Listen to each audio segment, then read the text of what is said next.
Proiektu hau sortzen da eskolatik, eskolak behar berezi batzuk dazka edo behar batzuk identifikatzen ditu patilloa aldatzekoa. Patilloa beste eredu batekin eraikitzeko, elementu naturalagoekin eta beste jolas mota batzuk umen arten ahalbidetzen dituna. Eta emaitza hauxe da, ikusten duzuen bezala, umeak bizitza ematen diote patio nahi, eskolakoak esaten duten helburua bete da, bestelako jolas batzuk ematen dira, eta proiektu honen berezitasuna batez ere da, material anitzak, espazio zabala, jolasako elementu desberdinak eukitzea, eta gero elementu naturalak sartzea.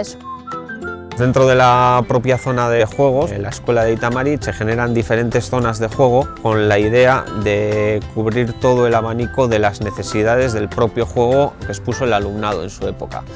Entonces nos encontramos con zonas destinadas a un juego muy físico y con otras zonas destinadas al descanso o incluso al juego simbólico. Los espacios no son inconexos, existen ciertas relaciones entre ellos, tanto por los recorridos como por las propias formas que adquieren, con la finalidad de generar un único espacio con zonas bien diferenciadas, que sea el espacio el que propicie el juego, no los elementos. Eraldaketa honek ekarri diguna da pedagogikoki patioak beste modu batera ikustea, Baina espazio hezitzaile bat bezala ikustea patioa, eta umeen jolasa edo aurren jolasa ere bilakatzea berdintasunean eta genero ikuspegitik ere aldaketa nabaritu ditugu.